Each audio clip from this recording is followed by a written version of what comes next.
बड़वे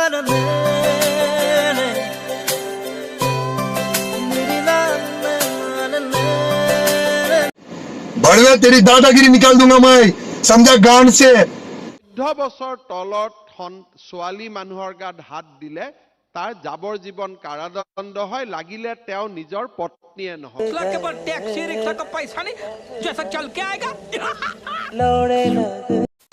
নমস্কাৰ আপোন মানুহসকল, কি খবৰ তোমালোকক স্বাগতম জনাইছো অন্য এটা ভিডিঅ'ৰ মাজলৈ। আৰু তোমালোকে চাই আছা যাইতে মক্কেলামি ডঙাই দিয়া তোমালোকৰ আপোন চেনেল আৰু কি বা ভিডিঅ'টো আৰম্ভণিতে কৈ দিব বিচাৰো যে ভিডিঅ'টো অকল জাষ্ট এণ্টাৰটেইনমেণ্ট পাৰপাছৰ কাৰণে বনোৱা হৈছে, চ' ইয়াক যাতে কোনেও চিৰিয়াছলি নলয়। অসমবাসীলৈ মই মৰম যাচিলো, অসমৰ এখন টান হৈ ৰচনা ৰচিলো, মোৰ ৰক্তৰে ভৰা মোৰ গানৰ কলম, হলো অসমীয়া আমি চব জয় আই অসম।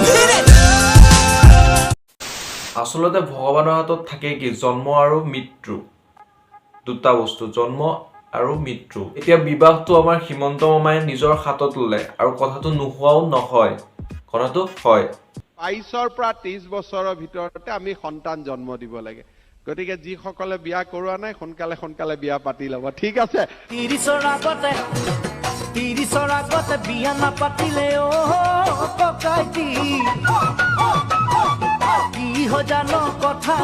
কমপ্লিকেশ্যন হয়। এইটো কথা শুনাৰ পাছত বহুতে নিজৰ ঘৰত যেনেকে টকা বা বাইক দাবী কৰে, ঠিক একেদৰে আমাৰ মামাকো এতিয়া বহুতে এজনী গাৰ্লফ্ৰেণ্ডৰ দাবী কৰি আছে।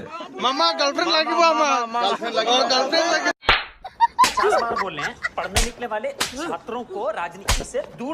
বহুতে আকৌ নিজৰ বুকুৰ আপোন মতাটোক জেলৰ পৰা ঘূৰাই আনিবলৈ বহুতো প্ৰয়াস কৰি আছে, কাকুতি মিনতি কৰি আছে।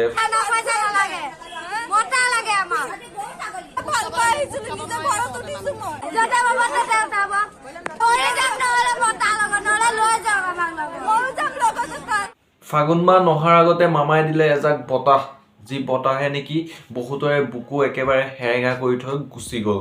আৰু এই বতাহজাক কোনো গুণে মহামাৰীতকৈ কম নহয়।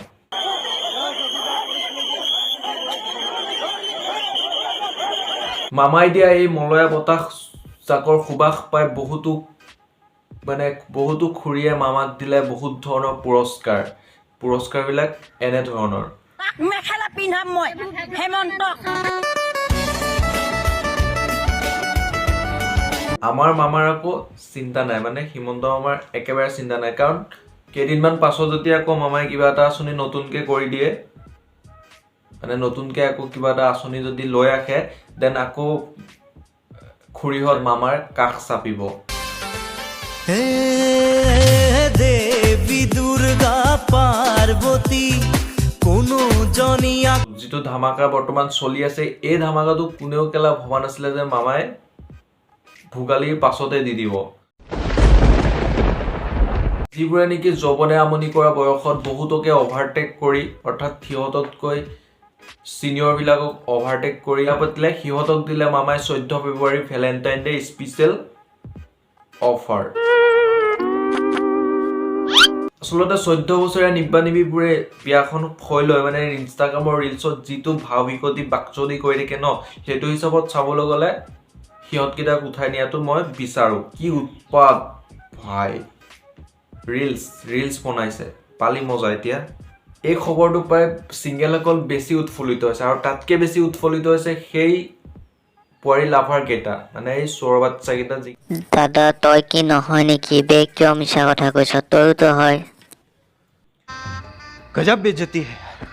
ৰখাক বাৰু ক'বলগীয়া নাই, কিন্তু তিউতা ল'ৰা ছোৱালীক চম্ভালিলেই হ'ল আৰু। ৰখাক বাৰু ক'বলগীয়া নাই, কিন্তু তিউতা ল'ৰা ছোৱালীক চম্ভালিলেই হ'ল আৰু। ভাইৰ ইমান টেনশ্যন নাই, ৰাখিলে ৰাখক, খালি বাচ্ছা দুটাক ৰাখিলেই হ'ল আৰু। ভাগ্য ভাল, ভগৱানে মোৰ চকলটো ইমান ঠগা নবনালে, নহ'লে ময়ো আজি আপি এটা পতাই লৈ বিয়াখন পাতি এনেকেই পাঞ্জাৱপতিত পিঁয়াজৰ বস্তা জাপা দি মোকো লৈ গ'লহেঁতেন।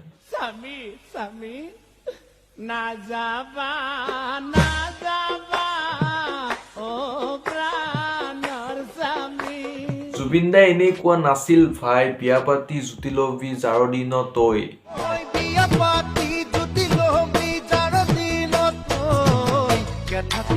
কম্বললৈ ঐ কেঁথা কম্বললৈ কেঁথা কম্বললৈ ঐ কেঁথা কম্বললৈ ঐ বিয়া পাতি জুতি লবি যাৰ দিনত ঐ কেঁথা আৰু জুবিন দাই এই চিটুৱেশ্যনটো গম পাইছিল এদিন অসমত এনেকুৱা এটা চিটুৱেশ্যন হ'ব ৰাতি ঘৰৰ পৰা শুই থকা অৱস্থাটো উঠাই লৈ আহিব পুলিচে সেইকাৰণে জুবিন দাই আগতীয়াকৈ গায়ে থৈছে